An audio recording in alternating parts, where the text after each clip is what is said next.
지금부터 2019년 신년을 맞이하여 참석하셨습니다. 최경환 최변인 참석하셨습니다. 예,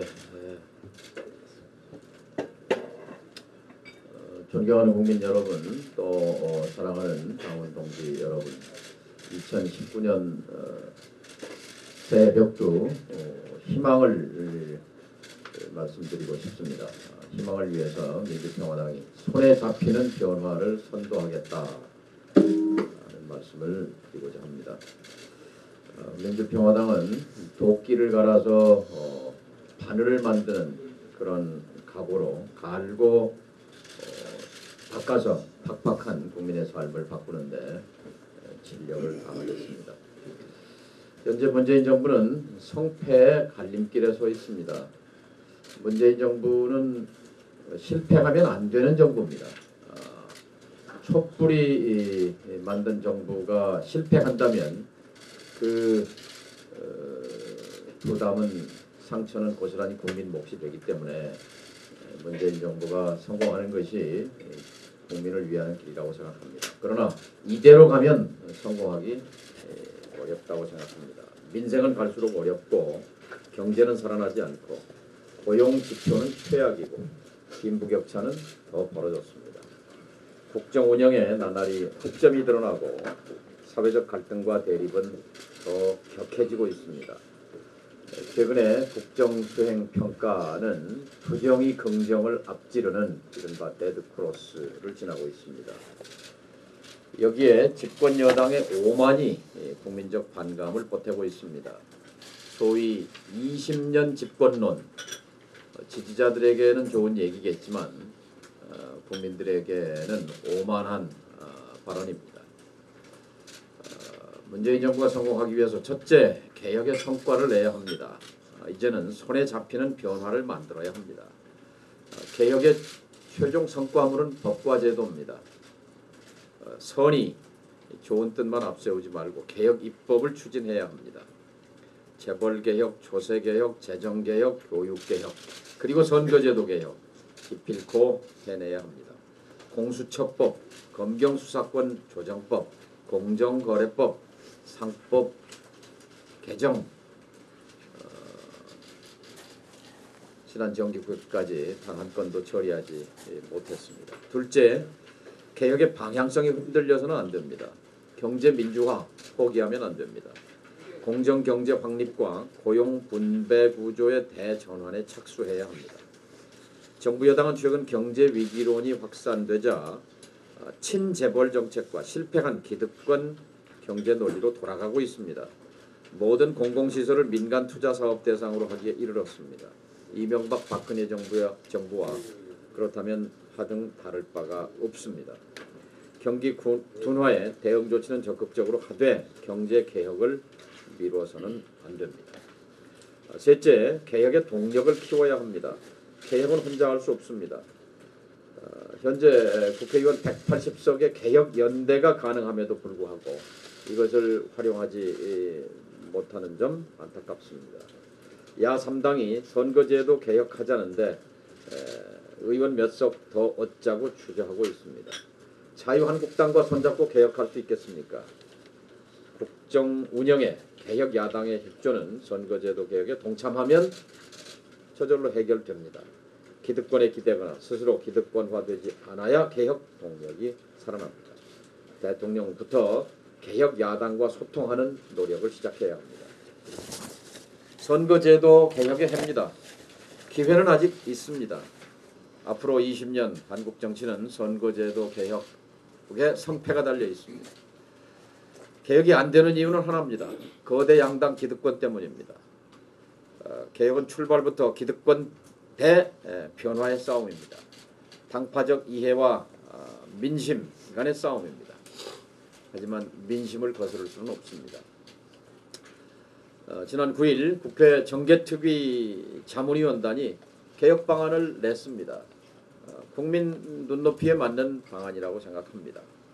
현행의 선거제도 가장 큰 문제점은 국민의 의사와 선거 결과로 나타나는 의석수 사이의 괴리다. 이것이 심각하다. 따라서 개혁의 목표는 비례성을 높이는 것이다. 라고 핵심을 지적했습니다. 그 답은 연동형 비례제 그리고 의원 정수를 불가피하게 360명으로 늘릴 수밖에 없다고 제안했습니다. 선거제도 바꾸는 것은 국회의원들의 밥그릇 문제 아닙니다. 먹고 사는 문제 해결을 위한 단추입니다. 첫 단추입니다. 국회를 혁명적으로 바꿀 해법입니다. 연동형 비례대표제는 힘없고 돈 없고 백 없는 보통 사람들에게 정치적 기회와 힘을 주는 제도입니다. 국회를 기득권 엘리트의 전유물이 아닌 보통의 주권자의 전당으로 만들자는 것입니다. 민주평화당의 역사적 소명은 정치개혁, 선거제도 개혁에 있습니다. 당의 강령 제1조가 선거제도 개혁법을 명시하고 있습니다. 답은 이미 나와 있지 않습니까? 정개특위 자문위원단 안, 중앙선거관리위원회 개혁안, 또 작년 말 5당이 합의한 연동형 비례대표제 도입의 구체적 방안을 논의하면 될 일입니다. 자, 민주평화당은 국민 여러분께 의원 정수 확대, 의원을 줄여도 시원찮은데 늘리는 게 말이 되느냐는 국민 정서 이해합니다. 그러나 정치 개혁을 위해서 민주평화당은 세 가지를 제안합니다. 연동형 비례제 도입, 의원 정수 확대를 위해서 첫째, 국회의원 세비를 현행의 절반으로 줄이는 것입니다. 2019년도 도시 4인 가구 중위소득인 월 460만 원 선, 국회의원이 꼭 특권층일 필요는 없습니다. 중간 수준의 연봉을 받는 것으로 특권형 의원으로부터 21대부터 시민형 의원으로 바꾸자는 것입니다. 둘째, 비례대표 공천을 전당원 투표로 선출하겠습니다.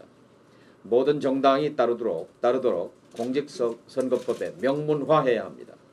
기득권 엘리트를 충원하는 지금까지의 폐쇄적 공천 방식을 끝내고 투명하고 개방적이고 특히 민주적인 절차에 따라서 비례대표를 공천하고 불신을 완전히 해소해야 합니다. 세 번째, 국회의원 소환제를 도입하겠습니다. 지방의원, 지방자치단체장 소환제는 10년 전에 도입됐습니다. 그때 앞장섰던 사람이 저이기도 합니다.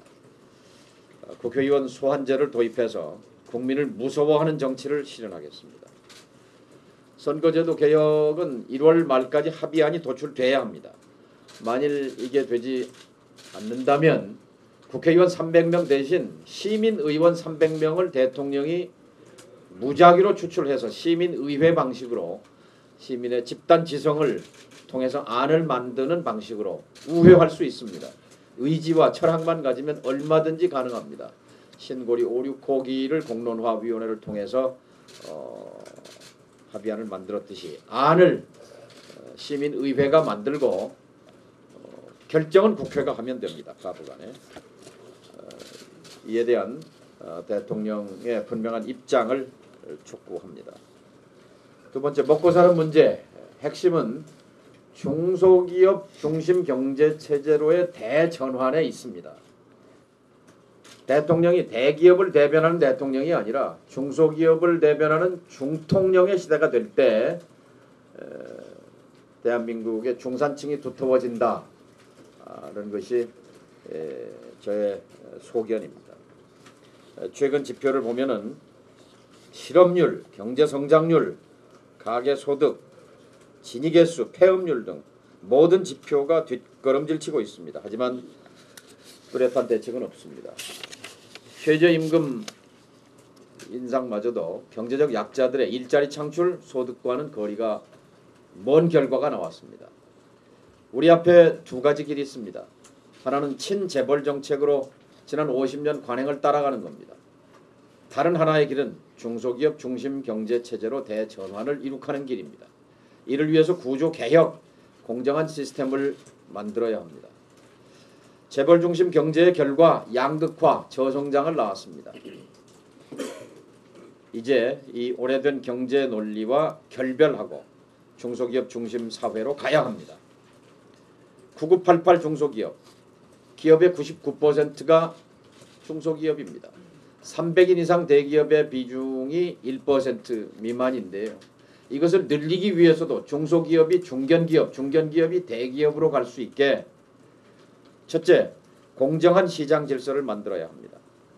공정한 시장 질서 속에서 독일은 300인 이상 대기업이 12%나 됩니다. 일본은 4%입니다. 따라서 대기업의 고용 분담률도 대기업이 굉장히 많은 거지요. 단가 후려치기, 불공정 계약, 기술 탈취, 갑질, 중소기업인들이 자다가도 벌떡 일어나는 용어들입니다. 이것 뿌리 뽑아야 합니다. 그래야 중소기업의 이윤율이 1, 2% 마른수건 쥐어짜기로부터 대기업 수준으로 올라갈 수 있고, 이렇게 해야 중소기업의 일자리가 중산층을 만드는 괜찮은 일자리로 탈바꿈할 수 있습니다. 대기업과 중소기업 간의 협력 이익 공유 제도도 본격적으로 도입을 검토해야 합니다. 둘째, 산업구조 개혁에 박차를 가해야 합니다. 자율차, 로봇, 인공지능 AI, 4차 산업혁명 분야와 또 금융, 교육, 의료 등 고부가가치 서비스 산업, 여기에 집중 투자가 필요합니다. 셋째, 중소기업 근로자의 사회적 임금을 높여야 합니다. 임금 격차 문제를 고용장려금 정도로 해결할 수 없습니다. 주택, 교육, 복지에서 중소기업 노동자 우선 원칙을 적용해서 맞춤형 복지 정책이 필요합니다. 사실 주거비 부담과 교육비 부담을 줄여주게 되면 삶의 질은 올라가게 되어 있습니다. 우리 사회의 사회 안전망 강화가 필요합니다. 저임 근로자, 영세 자영업자, 그리고 기술 혁신과 시대 변화에 따라가지 못해 위기에 처한 직종의 생존권을 보장하는 안전장치를 획기적으로 강화해야 합니다. 주거복지 획기적 대안이 필요한 시점입니다. 우리 사회의 불평등 핵심은 자산 불평등입니다. 불평등의 30%가 소득 불평등이고 70%가 자산 불평등입니다. 그 중심에 부동산 문제가 있습니다. 2019년을 토지의 공개념 실현의 원년으로 만들어야 합니다. 공시가격 정상화를 통해서 고가 주택에 대한 세금 특혜를 당장 폐지해야 합니다. OECD 국가의 절반 수준에 머물고 있는 주거복지 예산을 대폭 확충해야 하고, 그리고 공공임대주택을 대폭 확대해야 합니다. 마무리 말씀입니다. 민주평화당은 개혁 야당의 길을 꿋꿋하게 가겠습니다. 친재벌 규제개혁 이외에는 어떤 개혁도 거부하고 있는 자유한국당, 또 어차피 여소야대 국회에서 할 것이 별로 없으니까 할 수 있는 것만 시행령으로 하자는 민주당, 이런 거대 양당에 의지해서는 대한민국의 개혁은 앞으로 갈 수 없습니다. 개혁 야당, 민주평화당의 존재가 필요한 이유입니다. 개혁의 과감한 선도, 집권 여당의 개혁 일탈에 대한 견인, 그리고 개혁에 대한 저항을 돌파하는 선봉 정당이 되겠습니다. 작은 야당이 모든 것을 다 할 수는 없습니다. 하지만 몇 가지는 똑소리나게 제대로 하겠습니다. 최우선적으로 정치개혁 앞장서겠습니다. 선거제도 개혁은 사실상 민주평화당이 불씨를 살려낸 것입니다. 불씨를 살려낸 것에 그치지 않고 반드시 열매를 따서 국민들께 돌려드리겠습니다. 한반도 평화체제 전환의 버팀목이 되겠습니다. 작년 말 종전선언을 하겠다는 약속은 불발탄이 됐습니다. 올해 2차 북미 정상회담, 그리고 김정은 위원장의 답방 과정 등을 통해서 흔들림 없이 한반도 평화체제로의 전환을 이룩하도록 민주평화당이 앞장설 것입니다.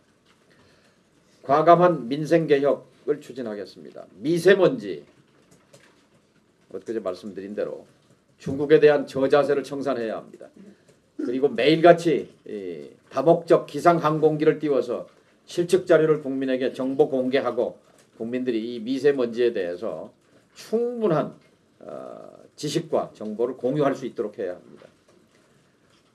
임대료 문제, 특히 임대아파트의 임대료 문제, 또 임대주택 문제, 가계부담 해소 문제, 입시 문제, 쌀값 문제 등 당장 피부에 닿는 민생 문제, 또 갑질 근절, 차별 해소 등 그런 실질적인 민생 문제에 집중해 나갈 것입니다. 민주평화당은 사회경제적 약자 편에 설 것입니다. 소상공인 편에 설 것이고 농민 편에 설 것이고 비정규직 편에 설 것이고 청년을 대변할 것입니다. 이분들과 현장에서 손을 잡고 직접적인 정책 연대 그리고 조직적 연대를 통해서 공동 운명체가 되도록 하겠습니다. 민생에서 손에 잡히는 변화를 만들겠습니다. 그 결과로 민주평화당의 존재 이유를 증명하겠습니다. 다당제가 이렇게 해서 국민 생활에 도움이 된다는 것을 직접 확인하실 수 있도록 만들겠습니다. 당의 문을 활짝 열겠습니다. 변화를 주도할 수 있는 유능한 인재의 결집 프로젝트를 시작하겠습니다. 신념과 철학이 있는 유능한 개혁 리더들이 우리 당 중심에서 활동할 수 있도록 당문을 걸고 매진하겠습니다. 무엇보다도 올 한 해 국민들의 어려운 현장에 제일 먼저 달려가서 국민 여러분과 함께 하겠습니다. 감사합니다. 2019년 1월 16일 민주평화당 대표 정동영 감사합니다.